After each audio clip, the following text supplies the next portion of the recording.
adik-adik semua. Halo adik-adik semua. Halo Lase Lili. Halo Lase Haris. Wah Lase, ini cepet banget ya. Sudah bulan apa ini? Waduh, udah masuk bulan Desember. Iya, bulan Desember. Sudah di akhir tahun loh, tahun 2021. Iya, gak berasa ya Lase. Desember ada apa ya? Biasanya kita ngapain Desember? Ya tentu saja kita mau merayakan Hari Natal. Hari Natal, hari kelahiran Tuhan Yesus. Oke, kita mau mulai ibadah kita. Kita mau mempersiapkan hati kita.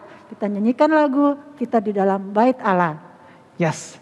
Ayo semuanya langsung ajak kita semua untuk mempersiapkan hati kita. Kita nyanyikan lagu kita di dalam bait Allah. Untuk memulai kebaktian di bulan Desember yang pertama ini.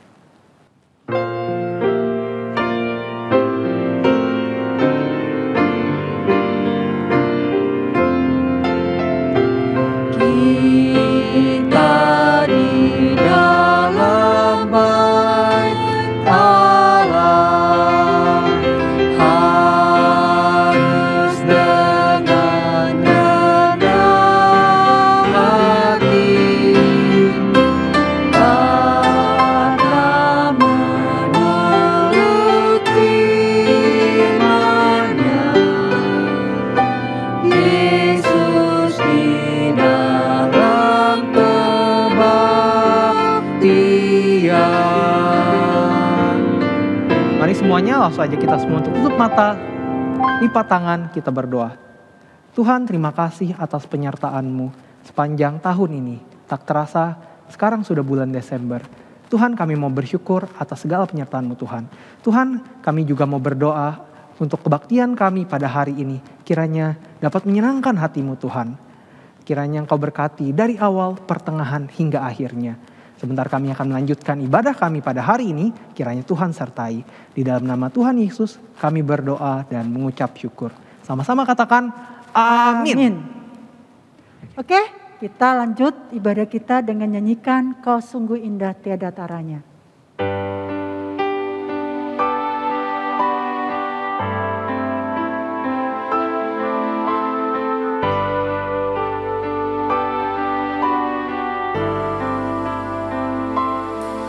Sungguh indah tiada taranya, sungguh menakjubkan, sungguh ajaib untuk dimengerti, lebih dari semua yang ada. Hikmat-Mu tiada terselangi,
kita kagum untuk memuji Tuhan dengan hati, dengan pikiran, dengan semuanya.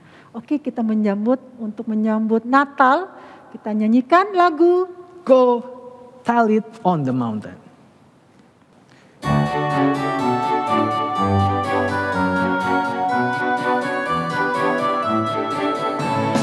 Go tell it on the mountain, over the hills and everywhere. Go tell it on the mountain that Jesus Christ is born.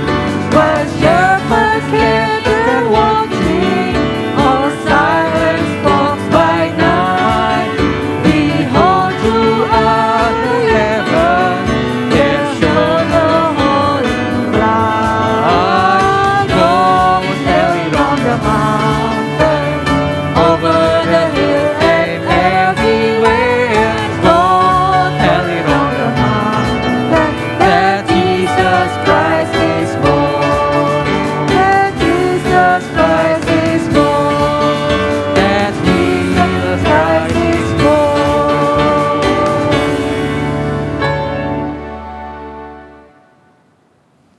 Oke adik-adik, sekarang langsung mau mengajak kita semua untuk bangkit berdiri dengan sikap yang hormat. Kita mau mengikrarkan pengakuan iman rasuli. Pengakuan iman rasuli. Aku percaya pada Allah, Bapa yang Maha Kuasa, Khalik langit dan bumi, dan kepada Yesus Kristus, anaknya yang tunggal Tuhan kita, yang dikandung daripada Roh Kudus, lahir dari anak darah Maria, yang menderita sengsara di bawah pemerintahan Pontius Pilatus, disalibkan, mati dan dikuburkan, turun ke dalam kerajaan maut. Pada hari yang ketiga, bangkit pula dari antara orang mati, naik surga, duduk di sebelah kanan Allah, Bapa yang Maha Kuasa, dan dari sana Ia akan datang untuk menghakimi orang yang hidup dan yang mati. Aku percaya pada Roh Kudus, gereja yang kudus dan am, persekutuan orang kudus, pengampunan dosa, kebangkitan tubuh, dan hidup yang kekal. Amin. Oke adik-adik, kita sudah mempersiapkan hati kita untuk memberikan persembahan. Sudah siap persembahannya di rumah? Oke, caranya bisa disimpan di dalam amplop atau langsung transfer melalui scan barcode yang ada di layar ini.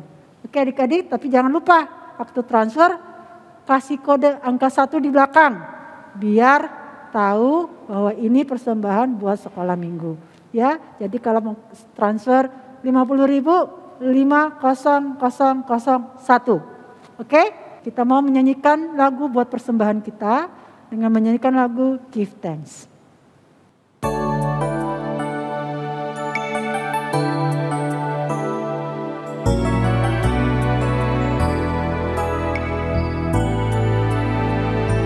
Give thanks with a grateful heart.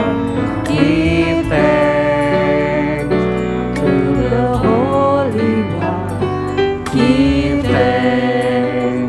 because He's given Jesus Christ, His Son. Give thanks with a grateful heart. Give thanks to the Holy One.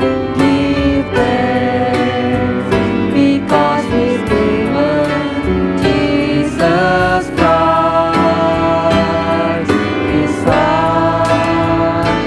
And now let the weak say, I am strong. Let the poor say, I am weak, because of what the Lord has done for us. And now let the weak say, I am strong. Let the poor say, I am weak, because of what the Lord has done for us. Give thanks.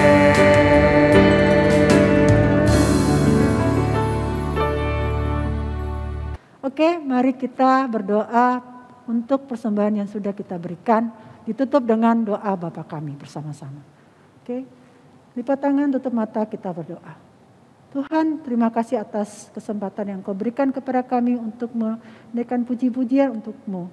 Dan kami juga diberi kesempatan untuk memberikan persembahan yang berasal daripada-Mu. Kiranya Engkau berkati, Engkau pakai persembahan kami ini untuk pekerjaan-Mu. Juga berkati Papa Mama yang sudah mempersiapkannya. Terima kasih Tuhan, semua ini hanya berasal padamu. Dan kami mau berdoa seperti yang Engkau ajarkan kepada kami, yaitu doa Bapa kami. Bapa kami yang di sorga, dikuduskanlah namamu, datanglah kerajaan-Mu, jadilah kehendak-Mu di bumi seperti di sorga. Berikanlah kami pada hari ini makanan kami yang secukupnya. Dan ampunilah kami akan kesalahan kami, seperti kami juga mengampuni orang-orang yang salah kepada kami. Dan janganlah membawa kami ke dalam pencobaan, tetapi lepaskanlah kami daripada yang jahat. Karena Engkau yang punya kerajaan, kuasa, dan kemuliaan sampai selama-lamanya. Amin. Oke, Soris, gimana? Oke, Lause, sekarang adalah waktunya kita untuk mendengarkan firman Tuhan. Oke, sudah siap adik-adik mendengarkan firman Tuhan? Adik-adik sudah siap? Nah, untuk mempersiapkan hati kita semua, Lause mau mengajak kita semua untuk menyanyikan satu lagu, Seperti Rusa Rindu Sungaimu.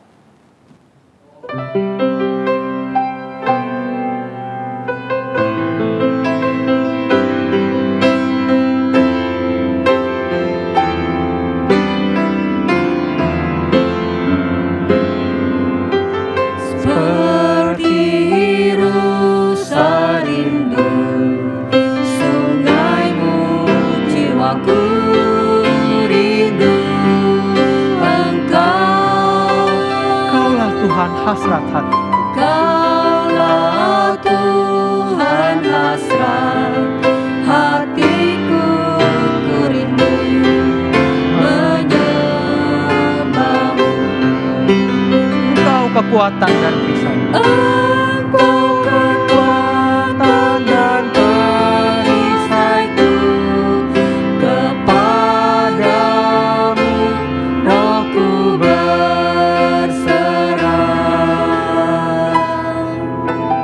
Kaulah Tuhan hasrat hatiku, ku rindu menyembah-Mu. Yesus, Yesus, Kau berarti bagiku.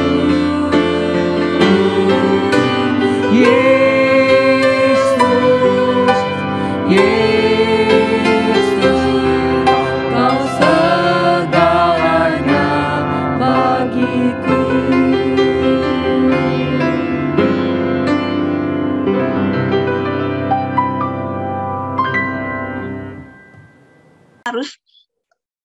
Kita harus berdoa dulu ya.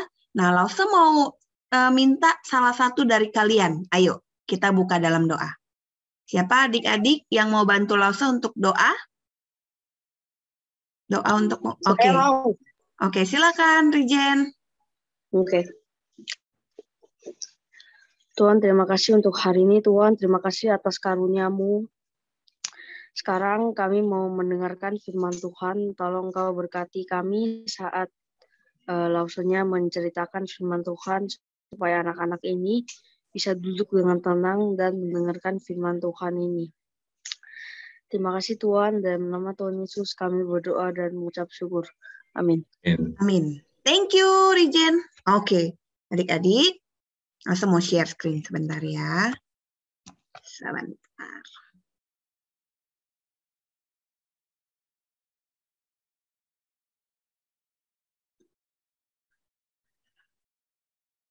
Sebentar ya.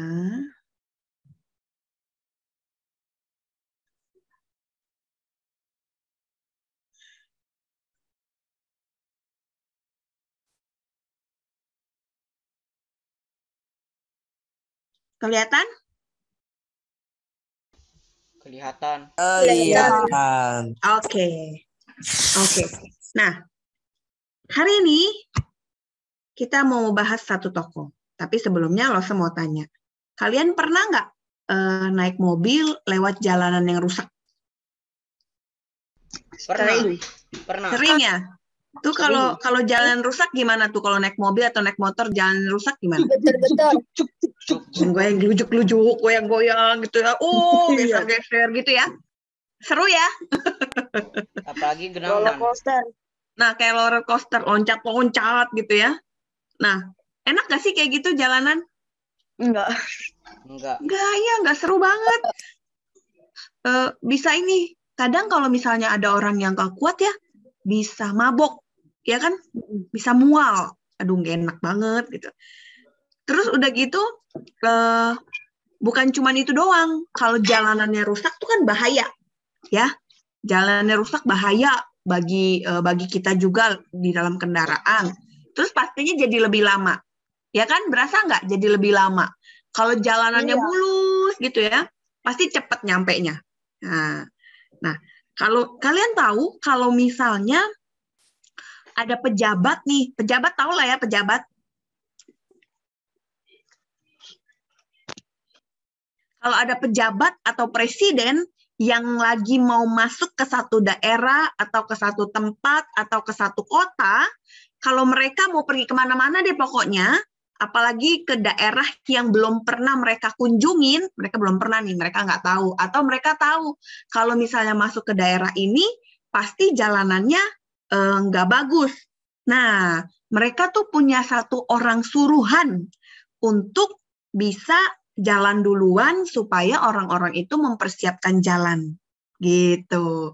Jadi mereka nggak langsung, ayo kita misalnya mau ke kampung A atau kita mau ke kota B, ayo kita jalan, besok berangkat. Nggak gitu. Mereka akan suruh orang untuk jalan duluan, lihat bagaimana kondisinya, bagaimana jalanannya, lihat bagaimana tempatnya seperti apa. Kalau misalnya jelek, jalanannya rusak, harus dibenerin dulu. Gitu. Harus dibenerin dulu. Boleh chatnya nanti. Ya, kita dengarkan firman Tuhan dulu. Harus dibenerin dulu, harus dihalusin aspalnya. Biar nggak gelujuk-gelujuk, terus kan bahaya, terus nyampenya lama. Makanya memang supaya bisa lebih nyaman juga. Jadi penting banget nih orang-orang suruhan itu yang duluan jalan. Gitu. Kalian tahu ini kayak begini tahu nggak? Belum ya? Belum tahu ya? Jadi kalau presiden ya, orang-orang penting, orang-orang pemerintahan mau pergi, mereka harus ada orang-orang suruhan duluan jalan, mempersiapkan jalan. Sebentar. Hari ini kita akan belajar tentang Yohanes Pembaptis yang adalah orang utusan, orang suruhan. Dari siapa? Dari Allah. Allah meminta Yohanes Pembaptis,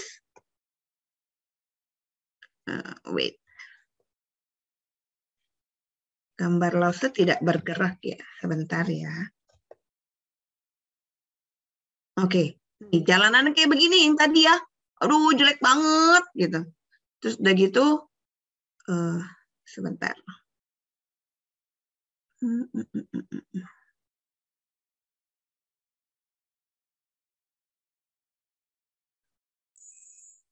Sebentar ya, Lause bikin dulu.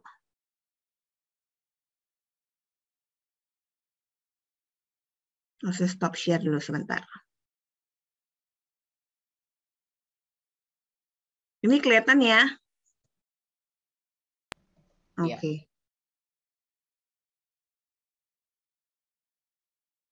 Kenapa tidak bergerak? Oke.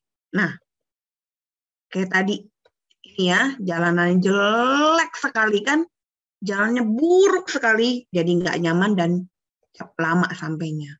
Nah, hari ini yang tadi Lause bilang, ada seorang utusan dari Allah ke dunia, ya Allah memerintahkan satu orang pribadi nih, namanya Yohanes Pembaptis. Siapa yang nggak tahu Yohanes Pembaptis? Raise hand. Yang nggak tahu? Semua Lupa. tahu? Semua tahu Yohanes Pembaptis? Tahu. Tahu, oke. Lupa, ada yang lupa. Nah, bagi yang tahu langsung mau tanya nih ya. Annotate-nya di ini boleh. Marvin. Oke.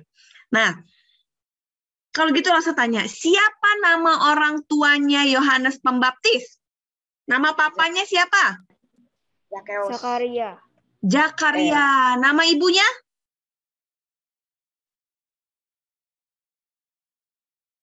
Siapa nama ibunya? Haniel, please. Siapa nama ibunya Yohanes? Ayo, nggak ada yang jawab? Elizabeth, betul sekali. Wah, benar nih, kalian tahu nih. Sekarang langsung mau tanya, apa makanannya Yohanes Pembaptis? Belalang Ada dan belalang. hutan. Belalang dan madu hutan, betul. Lalu jubahnya, pakaiannya gimana pakaiannya? Dari kulit mentah. Dari kulit binatang. Bulu binatang.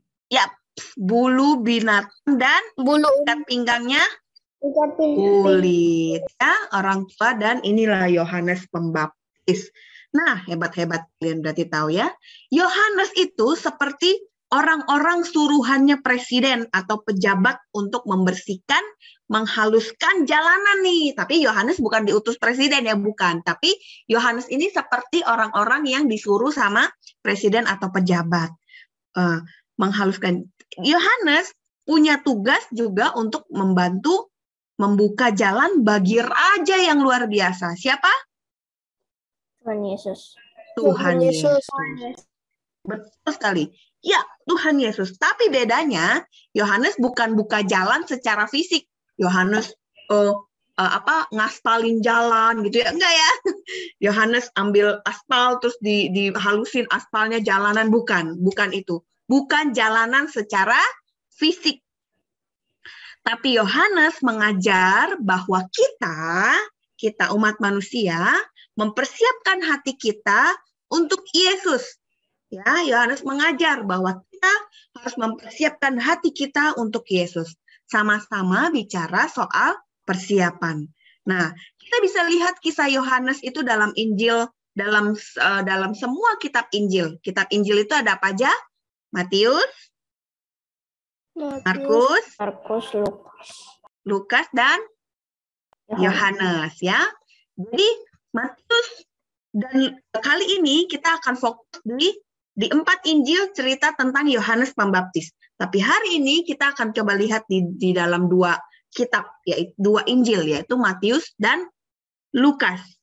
Nah, sebenarnya adik-adik, kisah Yohanes sendiri itu sudah dimulai atau diceritakan dari zaman Perjanjian Lama. Siapa yang tahu? Kitab apa yang menubuatkan Yohanes Pembaptis? Dari zaman Perjanjian Lama, seperti Tuhan Yesus, sudah dinubuatkan bahwa Sang Mesias akan lahir. Dari Perjanjian Lama. Yohanes juga sudah dinubuatkan dari Perjanjian Lama. Siapa yang tahu? Kitab apa yang bahas? Nabi siapa yang bahas? Yesaya. That's right. Good. Yesaya. Artinya, artinya memang ini masuk dalam kisah tentang rencana keselamatan Allah bagi umat manusia. Ya, perhatikan baik-baik. Artinya, Yohanes Pembaptis masuk di dalam kisah tentang rencana keselamatan Allah bagi umat manusia.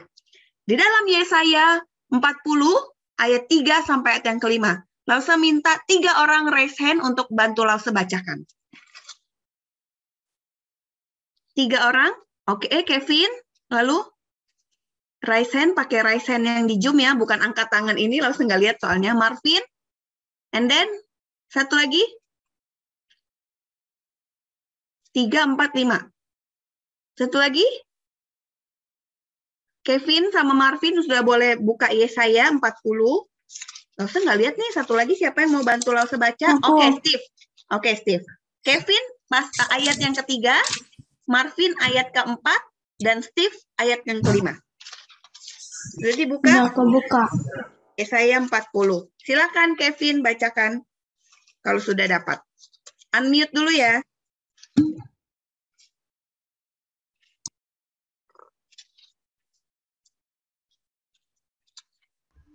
Ada suara yang berseru-seru. Persiapkanlah di padang gurun jalan untuk Tuhan. Luruskanlah di padang belantara jalan raya bagi Allah kita. 4. Marvin, unmute.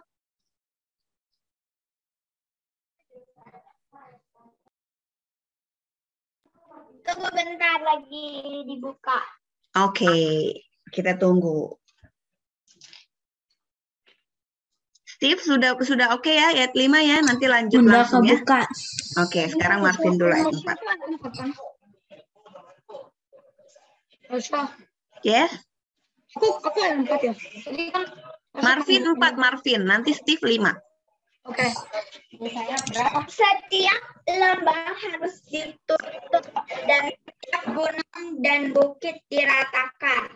Tanah yang berbukit-bukit harus menjadi tanah yang rata dan tanah yang berlekuk-lekuk menjadi dataran. Lanjut Steve. Maka kemuliaan Tuhan akan dinyatakan dan seluruh umat manusia akan memelihara bersama-sama. Sungguh Tuhan sendiri telah mengatakannya. Nah, ya kan? Ya, sudah dikatakan bukan? Bahwa Yohanes Pembaptis akan mempersiapkan jalan, sekali lagi, bukan jalanan raya gitu, bukan jalanan di aspal gitu ya, bukan. Sekalipun ditulis jalan raya bagi Allah kita, tapi bukan jalanan secara fisik. Ya, bertahun-tahun sebelum Yohanes Pembaptis lahir, Tuhan berjanji bahwa akan ada utusan khusus, nggak semua orang dipilih, yang akan mengumumkan kedatangan Mesias, yaitu Juru Selamat, yang sudah ditunggu lama-lama oleh umat Tuhan. Ya, Yohanes Pembaptis adalah utusan yang dijanjikan Allah. Dia punya tugas yang sangat-sangat penting, bukan sembarang tugas. Mempersiapkan jalan bagi kedatangan Yesus. Tapi Yesaya berkata bahwa utusan Tuhan membantu kita, mempersiapkan hati kita untuk umat Tuhan, sehingga kita bisa menerima Tuhan. Karena memang kita harus mempersiapkan hati kita. Nggak bisa tuh, ya udah mana Tuhan, mana datang Tuhan. Bukan begitu. Tapi kita harus mempersiapkan hati kita. Dia adalah utusan yang dijanjikan Allah. Mempersiapkan jalan bagi kedatangan Yesus, artinya mempersiapkan hati kita menerima Yesus. Nah, adik-adik di dalam Lukas, kalau kita buka Lukas ya, Lukas pasal yang ketiga, maka di situ akan jelas dikatakan dalam tahun ke-15 pemerintahan Kaisar Tiberius, ketika Pontius Pilatus jadi wali negeri Yudea dan Herodes jadi raja di wilayah Galilea, di mana ada Yohanes di sana, datanglah firman Tuhan kepada Yohanes di padang gurun.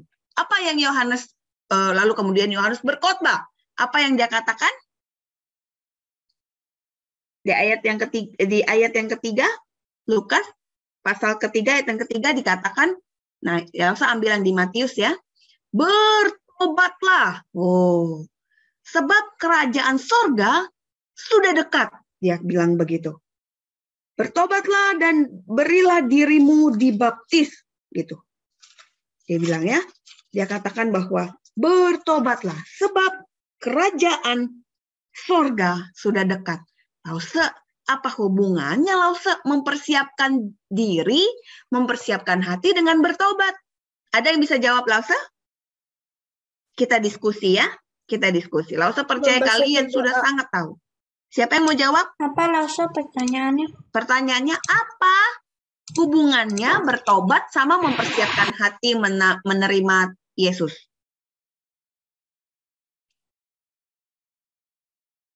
Cara mempersiapkan hati untuk menerima Yesus yaitu bertobat. Oh, oke. Berarti kalau kita mau menerima Tuhan Yesus, berarti harus bertobat, begitu ya? Maksudnya ya, tadi. Tadi siapa yang jawab ya? Marvin ya? Steve ya? Siapa yang jawab? Steve. Oh, Bukan oke. Ya, betul sekali.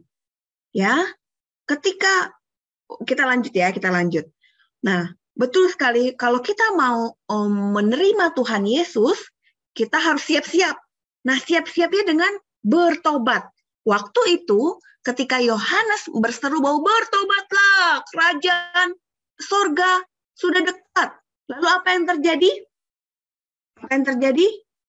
Waktu mereka mendengarkan itu, lalu orang-orang di sana menyadari bahwa iya ya, saya berdosa. Saya orang berdosa. Gimana dosa itu menutup hati kita, dosa itu menyelubungi kita, sehingga kita tidak bisa menerima Tuhan Yesus. Soalnya Tuhan Yesus itu suci, kita berdosa. Betul.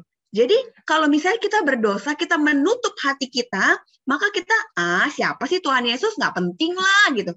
Kalau kita tidak menyadari bahwa diri kita berdosa, maka kita akan, udahlah Tuhan Yesus datang ya datang aja, terserah deh gitu. Enggak, bukan begitu. Karena Tuhan Yesus suci, Tuhan itu kudus, maka kita harus mempersiapkan diri kita menerima, dan kita harus bertobat. Kalau nggak bertobat ya, kita tetap berdosa. Maka orang-orang di sana ketika mendengar itu, mereka memberikan diri. Mereka sadar dulu, iya betul saya berdosa. Lalu kemudian dia memberikan diri kepada Yohanes untuk dibaptis sebagai lambang pertobatan. Jadi mereka sadar mereka berdosa, maka mereka butuh juru selamat. Siapa yang bisa menyelamatkan setiap kita? Tentunya Tuhan Yesus tentunya. Gitu. Jadi mereka mengakui dosa, lalu kemudian mereka sadar mereka butuh Tuhan Yesus, maka mereka bertobat. Dengan simbolnya adalah dibaptis di sungai Yordan. Thank you. Sebagai simbol pertobatan mereka ya. Nah, ya. Lalu kemudian Yohanes bilang begini, aku membaptis kamu dengan air, di ayat yang ke-11 ya. Aku membaptis kamu dengan air, kata Yohanes. Tetapi ia yang datang kemudian daripadaku lebih berkuasa daripadaku. Lalu kemudian dilanjutkan, dia akan membaptis kamu dengan Roh Kudus dan dengan api. Siapa dia? Siapa? Tuhan Yesus. Right. Good. Ya. Yang dimaksud sama Yohanes adalah Tuhan Yesus. Nah, adik-adik, di tengah-tengah orang-orang waktu itu mau bertobat gitu ya. Untuk mendengar Yohanes, ada yang mau dibaptis, lalu kemudian mereka memberikan diri dibaptis. Ternyata ada beberapa pemimpin agama yang disebut dengan orang Farisi dan Saduki. Ya, di tengah-tengah mereka muncullah pemimpin-pemimpin agama yang disebut dengan orang Farisi dan orang Saduki. Siapa mereka? Mereka adalah orang-orang yang bangga karena merasa diri paling benar. Wah, mereka pemimpin agama, mereka merasa diri mereka benar. Tapi ternyata hati mereka jauh dari Tuhan. Orang-orang Farisi ini hanya mementingkan yang kelihatan aja. Saya pemimpin agama, saya hebat, saya orang percaya, saya orang Kristen. Wah, semua orang menghormati saya. Saya orang paling benar katanya. Saya orang paling baik. Mereka menganggap diri mereka seperti itu. Apakah begitu benar? Salah. Kenapa salah? Sombong. Betul, mereka sombong. Tapi sebenarnya hati mereka jauh dari Tuhan. Masih ingat siapa yang menyalibkan Tuhan Yesus? Yang provokatornya siapa? Mereka-mereka ini kan? Yudas Iskariot. Ya, betul, Yudas Iskariot. Menjual Yesus kepada pemimpin-pemimpin agama. Ada orang-orang belakang ya, orang-orang belakang yang menghasut Yudas Iskariot. Nah, lalu kemudian Yohanes tahu bahwa Yohanes langsung menegur orang Farisi dan Saduki ini dengan kata-kata yang cukup keras. Dikatakan bahwa, hai kamu, dikatakan apa tuh? Ayat 7, Matius 7 ayat yang ke-7. Hai kamu, keturunan Ular beludak. ular beludak. Ular beludak itu apa ya?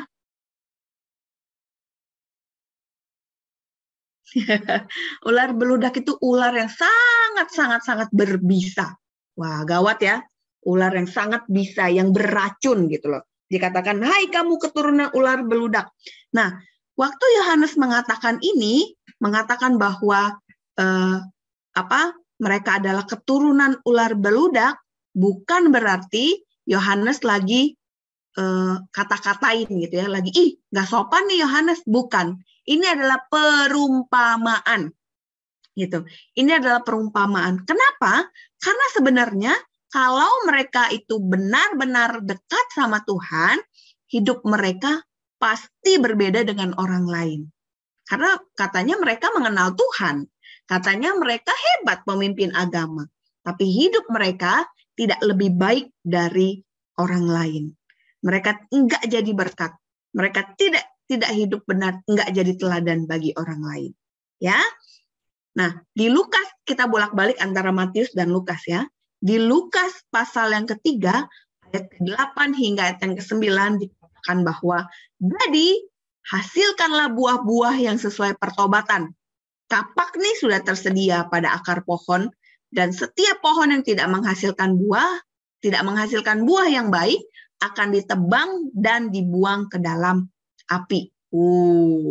Kalian bisa bayangkan ya, kalau pohonnya kering kayak begini. Kering nih pohonnya nih. Udah gitu, oke lah dia punya daun, tapi nggak ada buahnya. Oke, balik lagi dulu burungnya ya. Nah, dia pohonnya kering. Lalu kemudian ada pohon tapi tidak berbuah. Buat apa? Ya kan? Dia harusnya, satu pohon itu harusnya ada buah. Memang ada pohon-pohon yang tidak berbuah. Tapi kalau pohon itu berbuah, tapi dia tidak berbuah, maka sebaiknya dibuang dan dibakar. Iyalah, gunanya buat apa coba?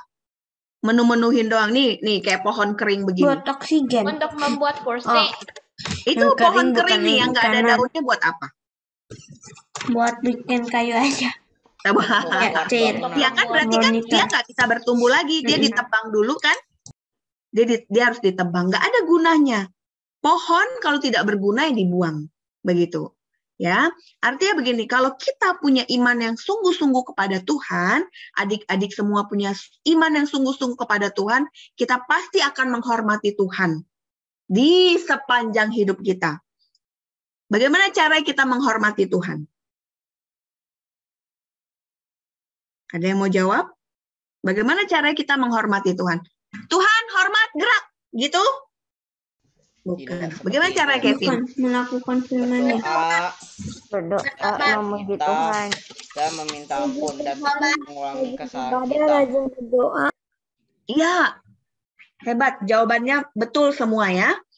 Berdoa, melakukan kehendak Tuhan, rajin beribadah, rajin baca Alkitab, minta ampun, dan tidak balik lagi, melakukan kesalahan gitu. Nah, yang paling sederhana bisa kita lakukan adalah kita melakukan kehendak Tuhan lewat perkataan dan perbuatan. Saya orang Kristen, Lause, saya ke gereja rajin, saya rajin berdoa, Lause. Tapi kalau udah diomongin, omongannya marah-marah terus, omongannya ngeluh terus, nggak sopan omongannya nih. Itu apakah menghormati Tuhan? Tidak. Ya, lewat perkataan yang paling sederhana.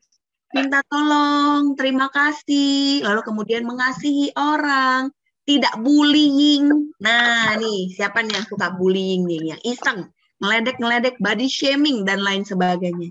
Nggak boleh. Ya, jadi memang supaya Dia datang loh. Ya, boleh di-mute. Supaya ketika orang lain temenan sama kita, waktu kita berkata-kata dengan orang lain melihat, wah bener nih, si Steve nih anak Tuhan nih, Kevin nih benar-benar anak Tuhan, wah apalagi Yunis nih, wah hebat dia benar-benar anak Tuhan. Siapa yang dimuliakan? Tuhan yang dimuliakan. Ya, itu sama saja kita menghormati Tuhan, gitu. Lalu kemudian kita juga harus melakukan kehendak Tuhan. Tahu dari mana kalau itu kehendak Tuhan apa bukan? Tentunya relasi kita dengan Tuhan, tadi baca Alkitab gitu ya. Kalau gini, kalian pernah ya di rumah kan dekat sama papa atau sama mama gitu ya. Waktu kalian papa, mama misalnya, boleh nggak aku mau main game? Gitu. Terus papa atau mama cuman gini. Kalian udah tahu, oh ini nggak boleh. Biasa gitu ya, nggak perlu jawab, kalian udah tahu. Ya, gitu. Nah, bukan berarti Tuhan tuh diam dan nggak mau ngomong, bukan. Tapi kalau misalnya kita, lausa-lausa, adik-adik, punya relasi yang dekat sama Tuhan, maka kita akan tahu, oh Tuhan nggak senang kalau aku malas. Oh Tuhan tidak senang kalau aku suka berbohong. Tuhan senang kalau aku rajin berdoa. Tuhan senang kalau misalnya aku mengasihi semua orang, mengasihi teman-teman, menghormati papa mama gitu ya, mengasihi adik-adik. Nah, Tuhan senang. Kita tahu apa yang Tuhan mau, apa yang Tuhan tidak mau, kita bisa tahu. Nah, orang Farisi dan Saduki ini hanya peduli kelihatan di luarnya aja. Cuman dari luarnya aja. Enggak gini, kita cuman kelihatan dari luarnya pakai salib kalung besar-besar. Bukan nggak boleh ya, boleh. Tapi kalau salibnya besar-besar, terus omongannya marah-marah terus males-malesan, terus suka nyontek. Nah, itu sama aja bohong. Cuman di luarnya doang. Yohanes mempersiapkan kita untuk menerima Tuhan Yesus. Adik-adik sudah tadi ya di awal puji-pujian. Udah masuk bulan Desember nih, udah mau Natal, ya, menyambut kedatangan Tuhan Yesus, kelahiran Tuhan Yesus, maka dengan hati yang sungguh-sungguh kita menerima Tuhan Yesus, ya, mempersiapkan hati adalah berpaling dari dosa, berpaling tadi ya, Kevin sudah jawab tadi, berpaling dari dosa dan mengikuti Allah. Jangan pikir bahwa aku baik, Lause. Aku nggak mencuri, aku tidak membunuh, Lause. Aku rajin belajar, aku sayang papa mama, dan lain sebagainya. Tapi kenyataannya kita masih sering melakukan kesalahan di hadapan Tuhan. Kita masih suka buat Tuhan sedih dengan sikap kita yang tidak taat. Udah waktunya sekolah minggu, males-malesan. Udah waktunya belajar, kita nggak mau, tetap mau main game. Ya, waktunya kita berdoa baca Alkitab, kita nggak mau karena ya nggak dapat nilai, kalau baca Alkitab nggak dapat nilai, saat teduh nggak dapat nilai, nggak mau Nah, ya itu pun kesalahan yang kita lakukan di hadapan Tuhan. Jadi jangan pikir aku tidak membunuh, aku tidak mencuri, maka aku adalah orang baik. Yang penting aku rajin ke gereja. Belum tentu. Kita masih sering berbuat dosa. Ya, jangan sampai kita jauh dari Tuhan. Kita harus mempersiapkan diri. Paulus terus mengatakan bahwa kita mempersiapkan diri. Yohanes mengajarkan untuk kita mempersiapkan diri. Kita tahu kita orang berdosa, kita butuh juru selamat, maka kita menyambut kelahiran Tuhan Yesus di dalam kehidupan kita. Waktu kita tahu bahwa kita melakukan kesalahan, cepat-cepat minta ampun sama Tuhan. Supaya kita sadar kita butuh Yesus dan kita mau setia di hadapan Dia. Tadi di awal ada yang bilang orang Farisi dan orang Saduki adalah orang yang sombong. Jangan sampai kita jadi orang yang sombong karena kita berasa bahwa aku baik-baik loh. Enggak ya, tapi kita tetap butuh Yesus. Menyadari selalu bahwa kita adalah orang berdosa, kita butuh Yesus. Oke. Mari, saya ajak kita semua, Lause dan juga adik-adik, mempersiapkan hati menyambut Sang Juru Selamat. Jangan sampai Tuhan Yesus lahir, biasa-biasa aja kita. Tapi kita menyambut Tuhan Yesus, kelahiran Sang Juru Selamat dalam kehidupan kita. Oke, mari kita berdoa, tutup firman dulu, baru nanti aktivitas selanjutnya ya. Mari kita berdoa. Bapa dalam surga, kami bersyukur hari ini kami boleh mendengarkan firman Tuhan. Engkau mengajarkan kami melalui Yohanes Pembaptis untuk mempersiapkan hati kami menyambut kelahiran Tuhan Yesus. Tuhan, kami mau bertobat. Kami sadar kami adalah orang-orang berdosa. Kami butuh Tuhan Yesus untuk menyelamatkan setiap kami. Kami nggak mau main-main dengan hidup ini, Tuhan. Mungkin kami sadar bahwa kami masih kecil. Tapi Tuhan, kehidupan ini kami mau mulai dengan pertobatan. Karena kami sadar, kami manusia berdosa. Kami mau hidup benar di hadapan Tuhan. Kami mau bertobat. Kami tidak lagi mau melakukan kesalahan. Ketika Tuhan, kami melakukan kesalahan, Roh Kudus tolong kami untuk cepat-cepat kami minta ampun di hadapan Tuhan. Sehingga kami tidak jadi orang yang sombong, bahwa kami baik-baik saja, tapi kami mau sungguh-sungguh hidup benar di hadapan Tuhan dan mengikuti Tuhan. Tolong kami Bapa, tolong kami Roh Kudus untuk kami bisa menghidupi firman Tuhan hari ini. Terima kasih ya Tuhan, ketika kami mempersiapkan diri, Tuhan Yesus lahir, maka kami siap untuk menyambut kelahiran Tuhan Yesus, dan kami siap bahwa Tuhan Yesus hidup di dalam kami. Di dalam nama Tuhan Yesus, kami mengucap syukur dan berdoa. Amin. Oke, langsung kembalikan. Lausha. Ya. Ayat hafalannya apa, Lausha?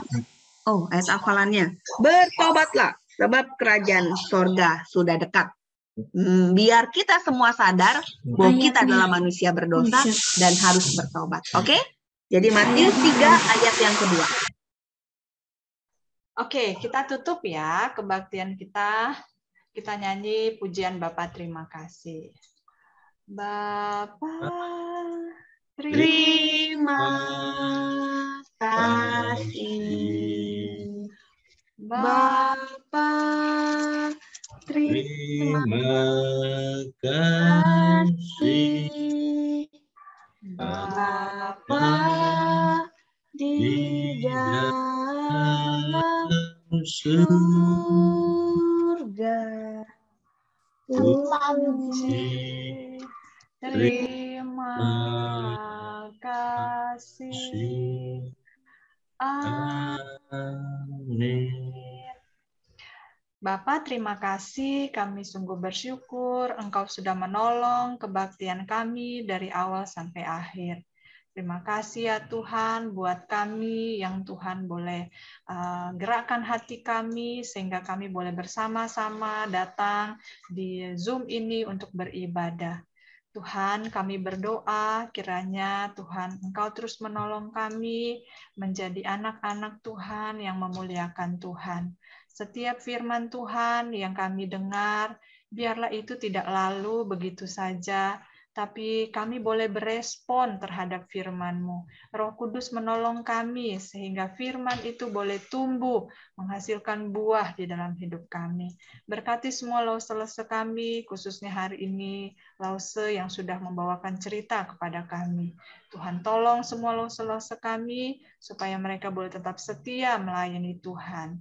Kami serahkan 1 minggu ke depan ke dalam tangan-Mu. Tuhan berkati sekolah kami, berkati semua aktivitas kami. Biarlah di dalam semuanya itu kami boleh memuliakan nama-Mu.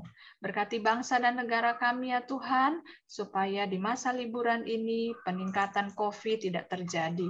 Tuhan tolong biarkan masyarakat kami supaya diberikan kesadaran dan mau Tuhan untuk bekerja sama dengan pemerintah, menaati protokol kesehatan, sehingga kami rindu Tuhan, pandemi ini boleh segera berakhir. Terima kasih ya Tuhan, ini doa dan ucapan syukur kami, di dalam nama Tuhan Yesus kami berdoa. Amin.